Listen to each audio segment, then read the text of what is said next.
heard you guys were having a party. Hey, welcome back to ScreenCrush. I'm Ryan Airy, and this is all of the Easter eggs, references, and little things that you might have missed in Agatha All Along, Episode 4. Guys, so far Agatha is Marvel's riskiest show they've ever made, and I think this kind of thing is exactly what they need. With so many different properties, it's nice to find one that feels undeniably unique. We can't wait to break this week's episode down, so let's get into it. But first, I want to remind you guys that we are going on tour to 11 cities around the USA. We're doing live breakdowns, arguing with fans, meet and greets. The links for that and our Discord are below, and I'm very excited to meet you in person. I'll see you in Boston on November 14th. The title of this episode is If I Can't Reach You, Let My Song Teach You. Now, once again, this is a lyric from the Witch's Road Ballad. However, in previous weeks, the lyrics came from the Sacred Chant version. This line is only in the rock version sung by Lorna Wu, Alice's mom. We open on Agatha standing over Sharon's body, looking straight down to the camera. This is a reference to the first episode when Agatha played a cop. This is the same framing that she had as she looked down at Wanda's corpse. Agatha says, I didn't think you had it in you. Yeah, who was she talking to? So, in the 2016 Scarlet Witch run, at the end of the Witch's Road, she meets the Goddess of Witchcraft. Now, the Goddess of Witchcraft's health and mood directly affects other beings on the road. In the comics, it's demons and monsters that come out of the woods. In the show, it could be that her mood is affecting the trials. Agatha would know because she has walked the road once before. Also, just a little costume detail, Alice is a fire witch, so it's not surprising that she has a fire emblem on the back of her jacket. However, it is ironic given that her mother died in a hotel fire. Later in the episode, they talk about generational curses. Now, we'll discuss the symbolism of that in just a bit, but it's telling that Alice doesn't just bear a scar from the curse. She literally wears a symbol of her trauma on her back. She is unable to put her trauma down. Agatha acts extremely cavalier about Sharon's death. R.I.P. Mrs. Hart. Well, shall we? Now, this isn't just to reinforce that she is a villainous character, it's to highlight how upset she is about the teen's near death later in the episode. Generally, she doesn't care who lives or dies, but the teen is different. I love that they haven't softened Agatha for this show. She is still kind of awful, but they've given her a few soft spots based on her past. It makes her feel more believable, and it makes us root for her in a way that's consistent with her character. Also, when Agatha turns away, she purposely billows her jacket, which is a reference to the cover of The Scarlet Witch, number 4. As Agatha talks, she waves her hands in the same way she would if she were doing magic. She's used magic for so many years that these movements are literally second nature to her. They are simply integral to the way she moves. It also highlights just how much she used magic prior to losing her powers. None of the other witches do this. They move, normally. Agatha just reached for magic so often that it's now integral to the way she moves. And I love this little fight between Agatha and Jennifer. The ballad clearly says, with coven true, glory shall be thine. No, it doesn't. It's Coven 2. As silly as it has a lot of meaning. According to the lyrics from the official cast recording, the lyric is coven true, implying that they will all have to work together and actually become a real coven in order to survive the road. Yeah, but didn't Agatha say that only she survived the road last time? She did, but that doesn't mean that she wasn't in a true coven before. It's possible that a true coven is necessary for even one witch to survive. So when I think back to WandaVision, one of the best episodes that really stands out was episode 8, when Agatha infiltrates Wanda's mind and then walks backward through her past. It presents the history of the MCU from a new point of view, but it also broke down Wanda's character with more depth than we can usually get in a movie. Agatha even treated this like a therapy session. I don't want to go back there. I know you don't, but it's good medicine, Angel. The only way forward is back.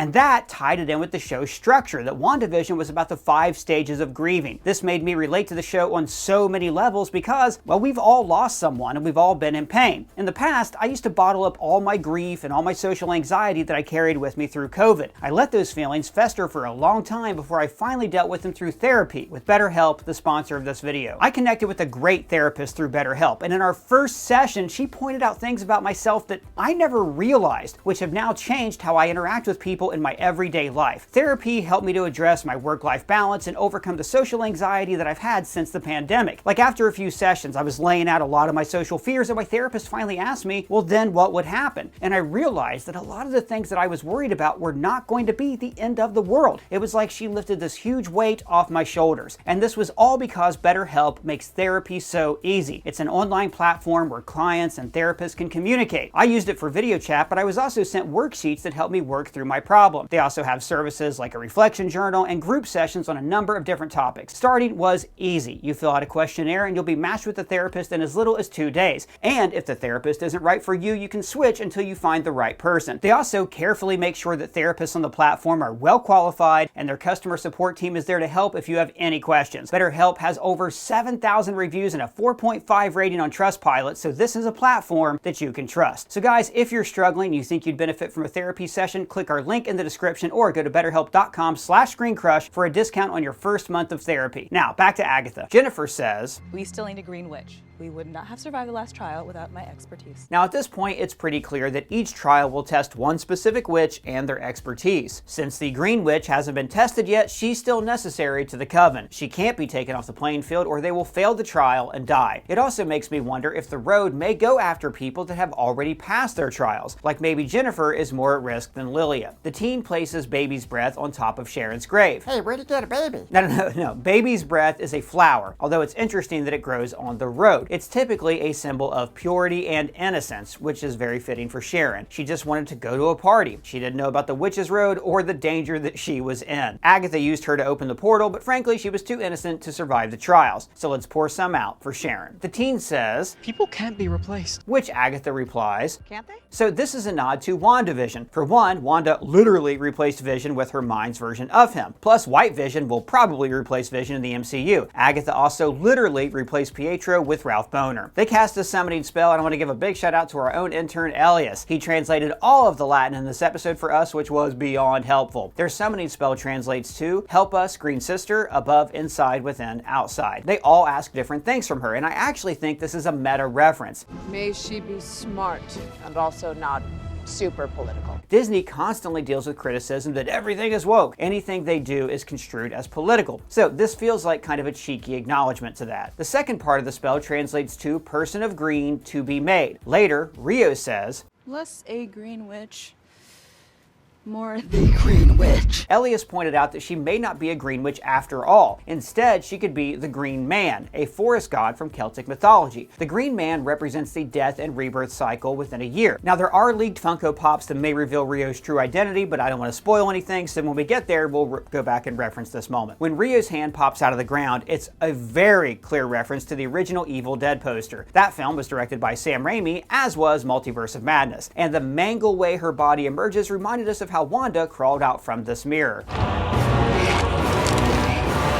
Now, Rio's little skip and whistle is a reference to Dorothy and the gang setting off on the Yellow Brick Road in The Wizard of Oz. This show is filled with Wizard of Oz references, from the opening credits in the first episode, which depicted a yellow strip of crime tape going throughout the woods, to Herb's line here. Oh, she's really most sincerely dead. And of course, Agatha was witch-coded as Mrs. Gulch in WandaVision. Now, I think Rio's addition to the Coven will be great for the show. Think about WandaVision. What Wanda did with the Hex was bad, but Agatha made her look better by comparison. She was more sinister and over the top. Throughout this show, Agatha has been the most evil character. She's the most callous and theatrical. But now, she's put in comparison to Rio, and she's going to seem tame by comparison. Also, notice that the leaves are red and orange, which clues the audience into the fact that this is Alice's trial. They're greeted by a moon phase in the door, just like in the last trial, but this time it's the fire phase, to reiterate that this is Alice's trial. Moon phases are also very important to magic. The waxing moon is often associated with growth and witchcraft. In this trial, Alice has to grow in order to pass. She has to let go of the bad feelings associated with the Ballad of the Witch's Road and fully rock out to it. Also, this framing of Alice is magnificent. A+.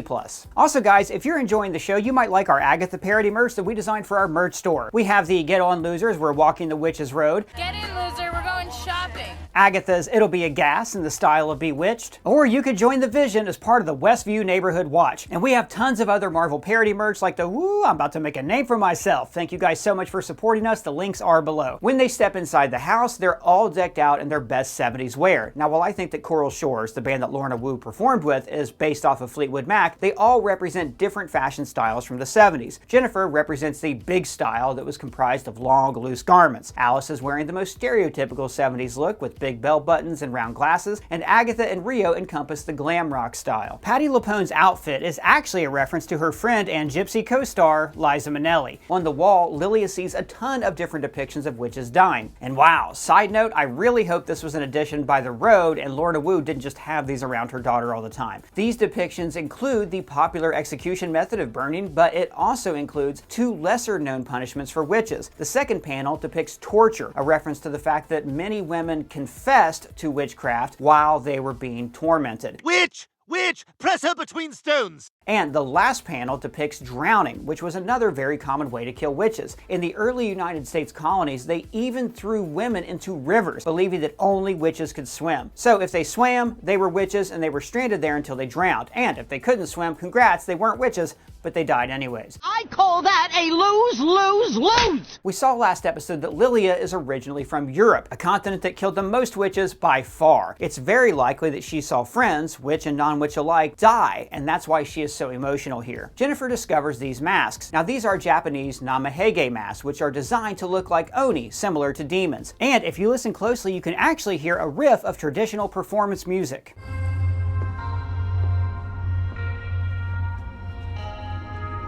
On another wall, we see Drop Beat Magazine, which is a ripoff of Downbeat Magazine, a music magazine which is still in publication today. We also see a Fleetwood Mac tour poster, so if we weren't sure who Coral Shore was based off of, we know now. Lilia suddenly says, Alice, don't. Don't what? Pardon? and we know she can't control when she sees the future, and I think this is really going to be a Helena in the House of Dragons situation. At the end of the season, everything she said will either be directly repeated or tied to an event in the show. In fact, I think this outburst could be tied to next week's episode, but more on that in a bit. We cut to Agatha in a recording studio overlooking the house, and here you can see the very 70s design elements of a conversation pit. What's that? Well, it was an architectural style in the late 60s and 70s where the living room was actually lower than the surrounding area, creating a pit where you talk to your friends. I just think they're neat. Agatha says, Maybe the road is like Switzerland. a nod to the country that's managed to stay neutral in each world war. Rio says to Agatha, You get your power, and I get my buddies. now, there is a lot of speculation that Rio will end up being the MCU version of Death. Now, if this is true, then she would have to take a certain amount of people a year, either to keep some kind of cosmic balance or because she's working for someone else. Maybe even Mephisto. I also want to point out Agatha's tone here. Hey, that's my coven you're talking about. I'm not that kind of witch anymore. Now, this is her lying tone. It could be because she's putting on a show for the other witches, or this could be her plan. And she just telegraphed their conversation to put more suspicion on Rio. Remember, this was her first thought when Sharon died. Of course the road killed her. More power for the rest of us. The teen puts the record on and it plays backwards. Now, this is a nod to a phenomenon known as backmasking that caused a moral panic in the 60s, 70s, and 80s. Backmasking is a practice where secret messages are hidden in recordings and only audible if you play them backwards. In the 1970s and 80s, parents believed that bands like Led Zeppelin, the Beatles, and AC/DC were backmasking their music to subliminally encourage degeneracy and Satan worship. In this case, there isn't any backmasking, just Lorna's version of the Ballad of the Witch's Road played in reverse. The overhead shot is a reference to the 1977 horror classic Suspiria. Suspiria is an amazing film that follows a new student at a ballet academy that is secretly run by witches. The show also uses filming and editing techniques that were common in the 70s. For example, the noticeable zoom on Lilia and these three panels. The panels in particular were used by the 70s and 80s films of Brian De Palma, most famously in the movie Carrie, which was about a young telekinetic woman whose powers manifested with puberty. You could look at Carrie and read it as a modern interpretation of a witch. Also, I love the use of the metronome as the timer for the trial. Not only is it thematic, but it actually makes the trial scarier. A metronome is just to keep the beat during recording. It doesn't actually let them know how much time they have. Now, when Lilia is attacked, Alice says,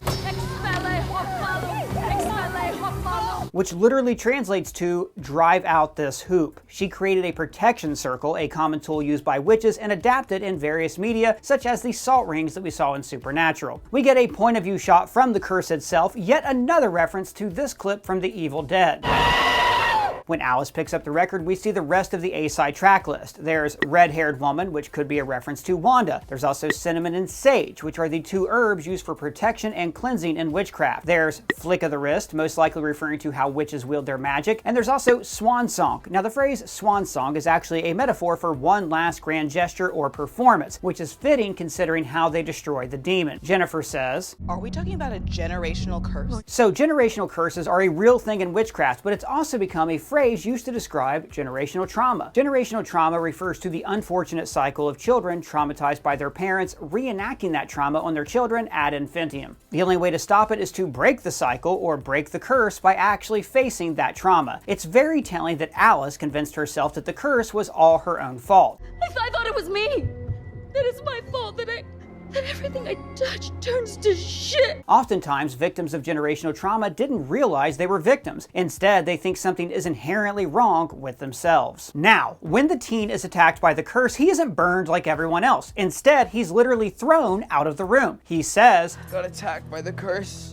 I mean, I'm part of the coven." But I actually think this means the exact opposite. Not only is he still an outsider on the coven, but the Road doesn't want him there. He's an interloper. Now, this is actually the first time we've seen the Road really try to kill someone, outside of a trial. Now, of course, there was the poison and the fire at the end of this episode, but those were tests that the coven had to overcome. The Road just straight up stabbed the teen. Also, in this tapestry behind Alice, there is another depiction of moon phases. There's also a moon statue above the recording equipment. Now, when Agatha asks what Lorna wanted, Rio says, "To save her daughter." And notice the pointed look that Rio gives her. I wonder if Agatha's goal was to save her son. In WandaVision, it's stressed that death can't actually be undone. We can't reverse death, no matter how sad it makes us. Maybe she traded her son for the Darkhold, but only because it was the only way to prevent him from dying. Now, Lilia made me laugh so hard. No, I studied the Zills and a little pan flute. It's actually accurate though, because the first set of Zills date all the way back to 500 BC. Like I said earlier, I think Lilia is actually the oldest witch here, so of course, she is the best at the oldest instrument. Now, when the curse hits Agatha, it forces her into the quintessential 70s rock singer pose. Now, this scene is a parody of jam sessions seen in music biopics like Bohemian Rhapsody. And speaking of Bohemian Rhapsody, how did that film win the Best Editing Oscar? I mean, seriously, yes, the end of it was a masterpiece where they brilliantly replicated the Live Aid concert. It was incredible, but I want to show you a clip from Bohemian Rhapsody where Freddie Mercury's dad is inserted with a really quick wave for like a second, and it sucks and I can't unsee it. The movie is absolutely filled with editing choices like that, maybe because all the members of Queen were producers on the movie, so during conversations they have to randomly make sure they cut to all of them. It's just a mess, and it did not deserve to win that Oscar. Sorry to the editors, but it was over-edited. In fact, Thomas Flight did a great video breaking down the bad editing in that movie, and it's a great watch. Now, when the fire erupts, it first sparks on the tapestries of the dying witches, mimicking how many witches were burned at the stake. Hearing this song performed, it's clear that this is almost a goodbye song from Lorna to her daughter. If I can hold you, remember what I told you. Now, I've theorized in the past that maybe she isn't really dead, but rather she's in New Salem. If that's the case, then this song makes total sense. She wrote it knowing that she would have to leave her daughter. Next, we see The Demon, which is another reference to Suspiria, but this time it's a reference to the 2018 remake. Suspiria is a rare case in which both the original and the remake are phenomenal. The 1970s version relies more on atmosphere and the fear of things that are unseen, but the 2018 version is very in your face, and we get an up-close look at the demon the ballerinas are battling. And I also love this crash zoom on the demon, which fits in perfectly with the 1970s aesthetic. Camera techniques were used often by new Hollywood directors such as Brian De Palma. Now, a couple of you have pointed out that this looks similar to the species of demon that we saw in She-Hulk, but I don't think these are the same demon. They don't look that similar, but I do wonder if they came from the same place or the same dimensional plane. Maybe this demon originated in the hell dimension that Madison visited. What happened to all the goblins? Who are you? Are you the Goblin King? It's also very telling that Alice says, I can see it. I can kill it. Now, the demon represents trauma, so by facing her trauma, she can actually overcome it. One of the last lines Alice sings is, I'll see you at the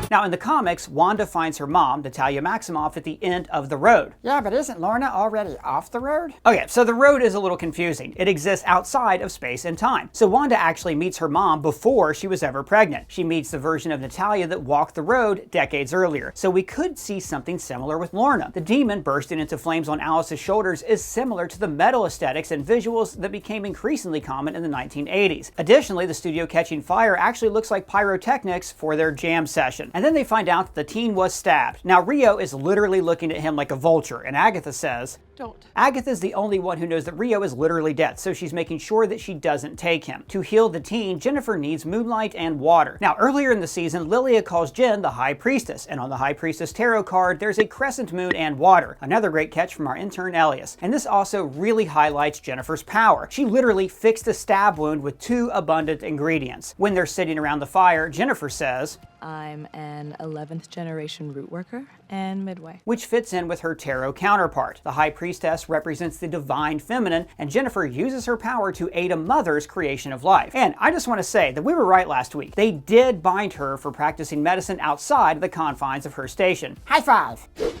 I find it really interesting that she says, Bound me without magic. I'm actually not sure if she's really bound in a magical sense. Alice's curse was symbolic for the generational trauma passed through her family. In the same way, Jennifer's binding might actually be a trauma response to the violence that she faced at the Obstetrics Association. Then she says, So much for do no harm. Now this is a dual reference. On one hand, she's talking about the male doctor who hurt her, but it's also a reference to her own lawsuit where her products burned over 800 people. Jen tells Alice to put a mixture on her pressure points. Because it smells nice. Thanks, Jen. Now, that's clearly tongue-in-cheek, but aromatherapy is a large component in witchcraft and alternative medicine. Lilia says, You know the worst part of being a witch?